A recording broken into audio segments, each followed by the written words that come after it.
मेरा पहला प्रश्न, मनुष्य का सबसे बड़ा धर्म क्या है? मनुष्य का सबसे बड़ा धर्म अपना लक्ष्य पूरा करना है। और उसका लक्ष्य क्या है? अपना कर्तव्य पूरा करना। मनुष्य में कितने वर्ण हैं और प्रत्येक वर्ण का कर्तव्य क्या है? मनुष्य में 4 वर्ण हैं, ब्राह्मण, क्षत्रिय, वैश्य, शूद्र। ब्राह्मणों का कर्तव्य है केवल वेद पाठ करना ही नहीं, बल्कि धर्म को जनमानव में बसाना भी है। क्षत्रिय का कर्तव्य पराक्रम से धर्म की रक्षा करना है। वैश्य का कर्तव्य आर्थिक उन्नति करना है और शूद्र का कर्तव्य सेवा करना।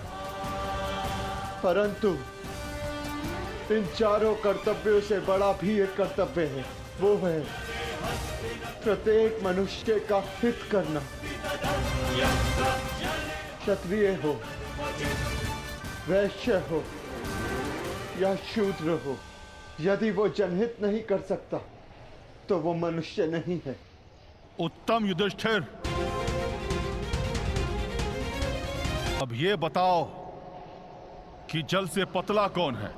जल से पतला ज्ञान है, जिसकी धारा अज्ञान की चट्टान को काट कर बहती है। भूमि से अधिक सहनशील कौन है? माता भूमि से अधिक सहनशील होती है। और आकाश से ऊंचा कौन है? आकाश से ऊंचा स्थान पिता का है। वायु से अधिक गति किसकी है? और भूसे के तिनकों से अधिक संख्या किसकी है? मन की गति वायु से अधिक तीव्र है और चिंता की संख्या भूसे के तिनकों से अधिक है। विदेश में मनुष्य का संबंधी कौन है? रोगी का संबंधी कौन है? और मृत्यु शैया पर लेटे मनुष्य का संबंधी कौन है? विदेश में मनुष्य का सबसे बड़ा संबंधी उसकी विद्या है, जो एक मित्र की भांति उसे हर संकट से बचाती है। रोगी का संबंधी उसका चिकित्सक है, जो पत्नी और माता की भांति उसकी सेवा करता है। और मरने वाले का संबंधी केवल धर्म और दान है, उसके सत्कर्म है, जो मरने के पश्चात उसके साथ जाते हैं। क्या है जिसके नाश से मनुष्य सबका प्रिय बन जाता है? क्या है जिसके नाश से मनुष्य सुखी हो जाता है? और कौन सा शत्रु है जो मनुष्य का नाश करता है? अहंकार के नाश से मनुष्य सबका प्रिय हो जाता है। कामनाओं के नाश से वो सुखी हो जाता है। और वो शत्रु जो मनुष्य का नाश कर दे, वो क्रोध है। अंतिम प्रश्न युधिष्ठिर, बताओ संसार का सबसे बड़ा आश्चर्य क्या है?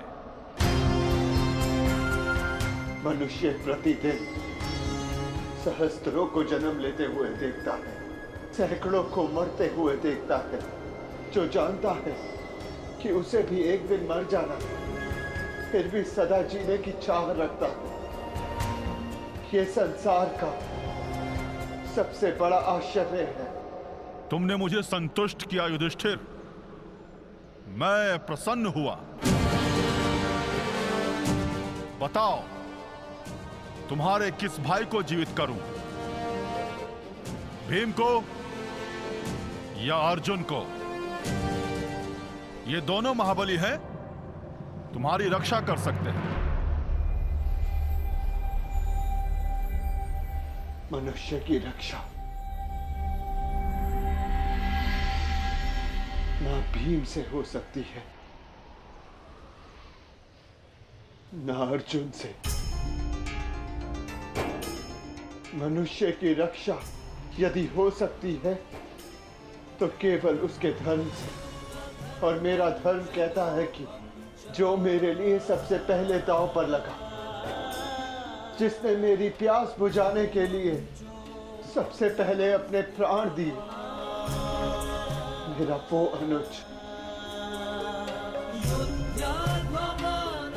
नकुल जीवित हो जाए। हमारी दो माएं हैं, एक माता कुंती का पुत्र, मैं जीवित हूं, और दूसरी माता मादरी का पुत्र नकुल जीवित रहे। अति उत्तम युधिष्ठिर, जो विपत्ति में भी न्याय और धर्म का साथ नहीं छोड़े वही सफल होता है। तुम अपनी परीक्षा में सफल हुए।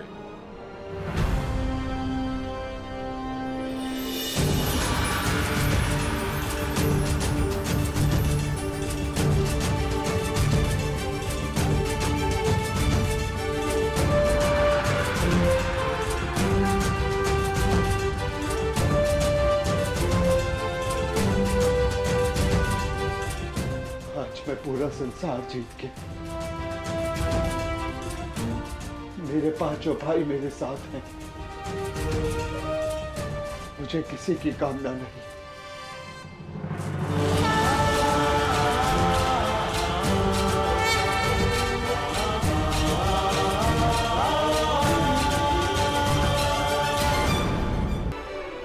मैं धर्मराज हूं युधिष्ठिर, तुम्हारा पिता।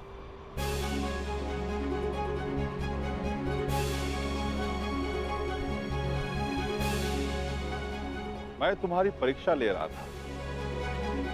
मैं जानना चाहता था कि होने वाले महायुद्ध में क्या तुम न्याय कर पाओगे, और मुझे विश्वास हो गया कि तुम सदा न्याय और धर्म की स्थापना करोगे। विजय भाव पुत्र, विजय भाव।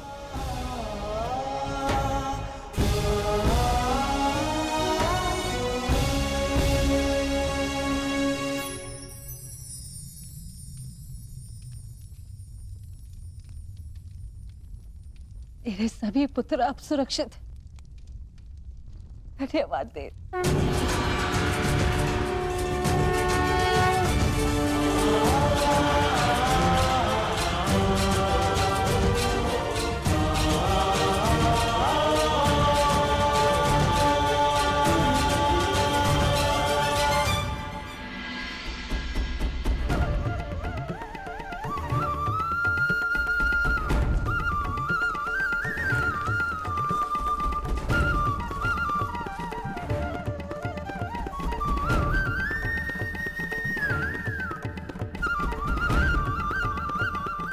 प्रणिपात वासुदेव।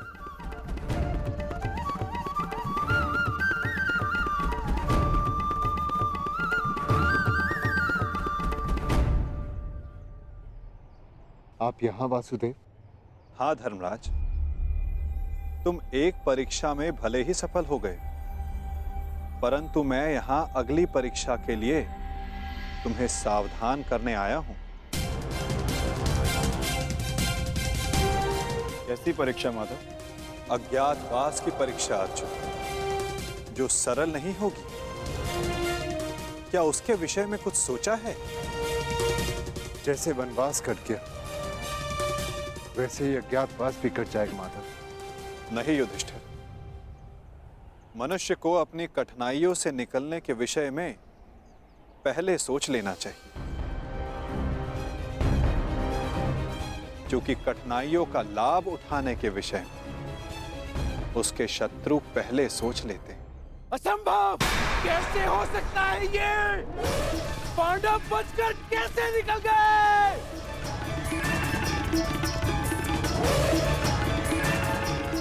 दिग्विजय प्राप्त कर ली, चारों दिशाएं जीत ली, परंतु हर बार पांडवों से क्यों हार जाते हो तुम? इतने सैनिक साथ थे, शकुनी तुम भी थे, फिर कैसे असफल हुए? कैसे?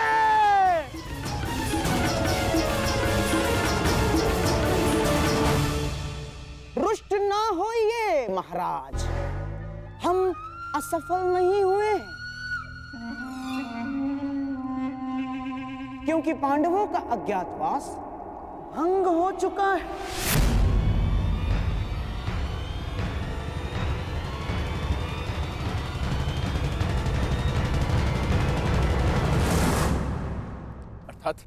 अर्थात ये महाराज कि अंगराज कर्ण ने पांडवों को अज्ञातवास में देखा था।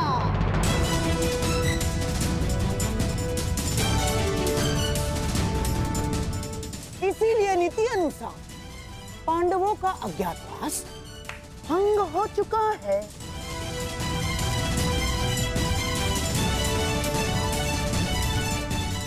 है ना कर्ण? क्या ये सत्य है कर्ण? तुमने पांडवों को देखा था?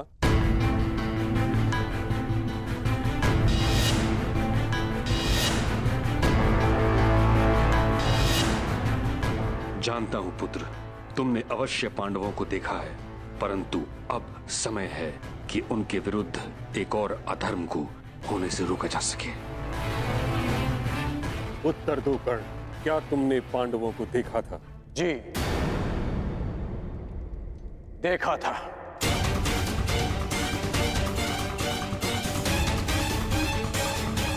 क्या तुम्हारी बात का सत्यापन करने के लिए कोई साक्ष्य है? नहीं। ऐसा क्यों? जब तक सैनिक वहां पहुंचे, पांडव वहां से जा चुके थे और मैंने गांधार राज और युवराज को बताया था कि पांडव मेरे समक्ष खड़े हैं, परंतु उन्होंने मेरी बात का विश्वास नहीं किया और दूसरी ओर चले गए। गांधार राज, अज्ञातवास के नियमों के अनुसार साक्ष्य को कुरुकुल के किसी सदस्य का समर्थन होना चाहिए। अंगराज के साक्ष्य होने पर किसका समर्थन है उन्हें?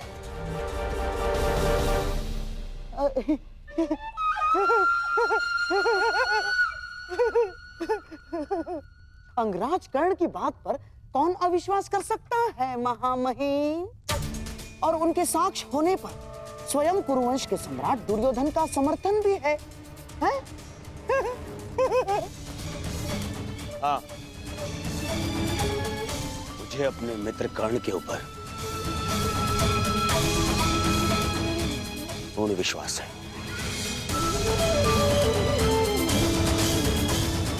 मैं समर्थन करता हूं कि कर्ण ने पांडवों को अज्ञातवास में देखा है। युवराज, यदि तुम्हें विश्वास था तो कर्ण की बात ना मानकर दूसरी ओर क्यों चले गए? और आप गांधार राज, यदि आपको कर्ण की बातों पर विश्वास था तो आप उसके पास क्यों नहीं गए? इसका अर्थ यह है कि आपको कर्ण पर विश्वास नहीं था, अर्थात अज्ञातवास भंग नहीं हुआ।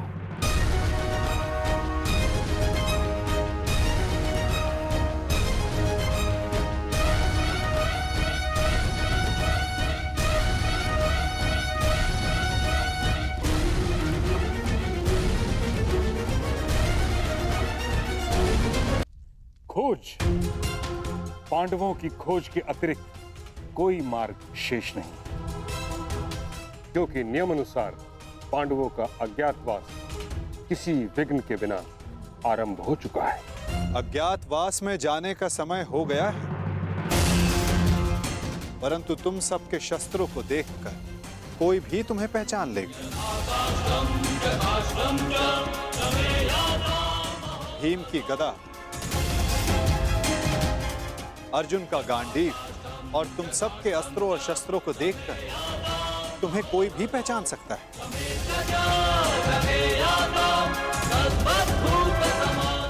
इसीलिए जाने से पूर्व इन्हें छिपा देना आवश्यक है। परंतु कहां माधव? यदि किसी ने यह शस्त्र ढूंढ लिए तो? कोई भी स्थान सुरक्षित नहीं है। स्थान सुरक्षित नहीं होता अर्जुन, स्थान सुरक्षित किया जाता है। मैं समझा नहीं माता। अपने अस्त्रों और शस्त्रों को नीचे रखो।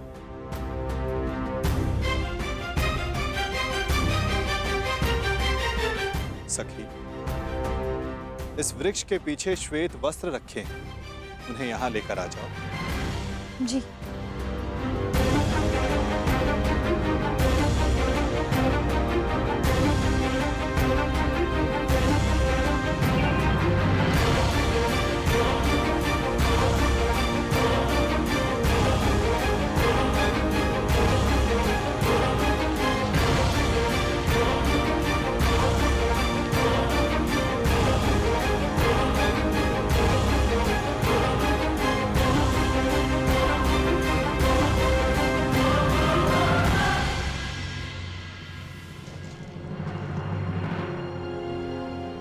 अब जो भी इसे देखेगा उसे यह प्रतीत होगा कि ये एक मृत शरीर है।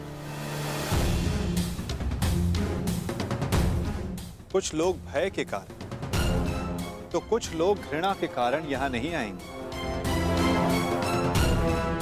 इस शमी के वृक्ष पर 1 वर्ष तक ये अस्त्र और शस्त्र सुरक्षित रहेंगे। परंतु अब सबसे महत्वपूर्ण प्रश्न ये खड़ा होता है कि अज्ञातवास में जाओगे कहां?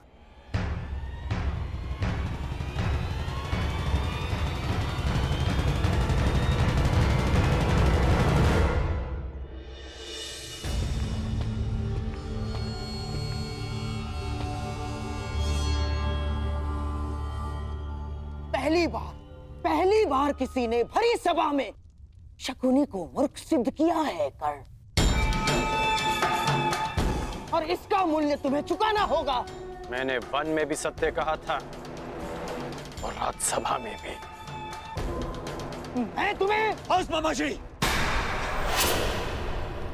बस। एक दूसरे के ऊपर आरोप लगाने बंद कीजिए।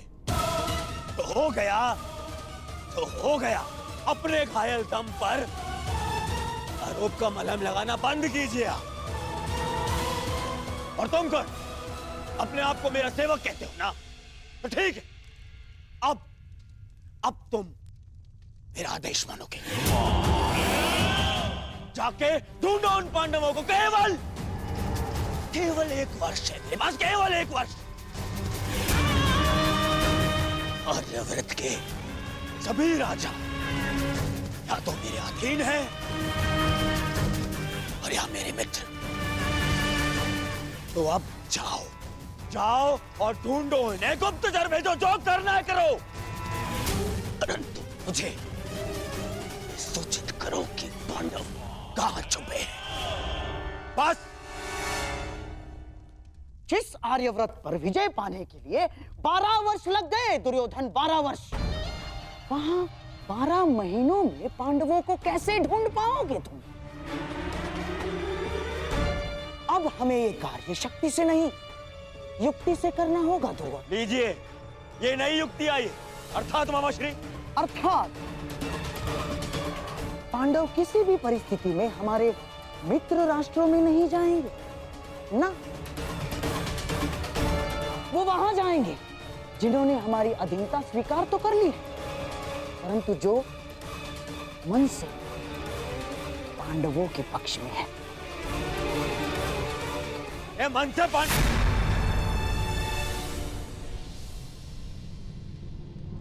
द्वारका।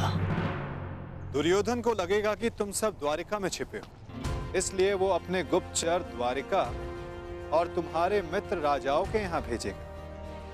और यदि वो कहीं असावधान होगा तो केवल उस स्थान पर जहां स्वयं उसके मित्र हैं, क्योंकि मनुष्य अपनी खोई हुई वस्तु कभी अपने ही आंचल में नहीं ढूंढता। मैं समझा नहीं, आपका संकेत क्या है वासुदेव? तुम विराट नगर जाओ युधिष्ठिर। विराट नगर के राजा केवल नाम के राजा हैं और वहां पर शासन रानी सुदेशना के भाई कीचक का चलता है। और कीचक दुर्योधन का सबसे परम मित्र है।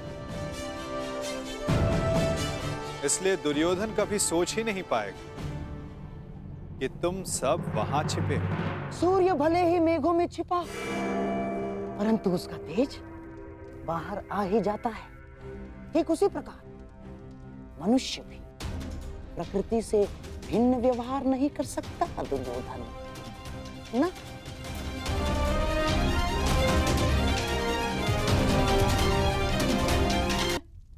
धर्मराज है, इसलिए कहीं उपदेशक या मंत्री बना बैठा होगा।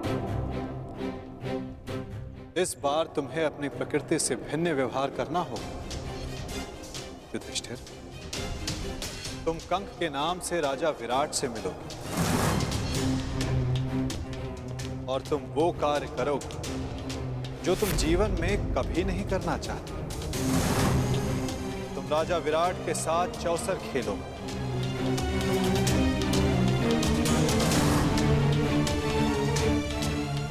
प्रणिपात, प्रणिपात महाराज। वृकोदर भीम के पेट की अग्नि बुझती नहीं, इसीलिए वो कहीं मिष्ठान्न के प्रतिष्ठान पर होगा। उसकी भूख स्वयं उसका पता बता देगी। तुम्हें अपनी भूख पर नियंत्रण रखना होगा भीम।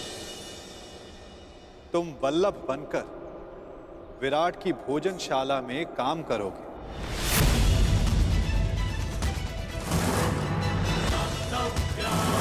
और अपनी भूख पर कड़ा नियंत्रण रखो।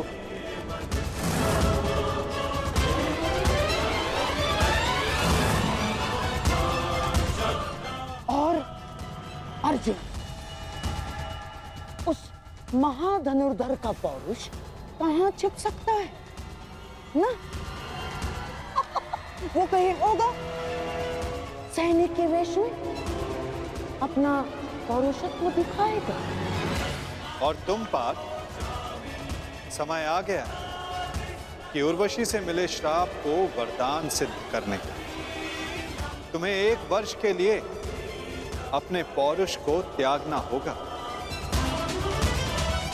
नपुंसक बृहन्नल्ला बनकर तुम राजा विराट की संगीतशाला में कार्य करो।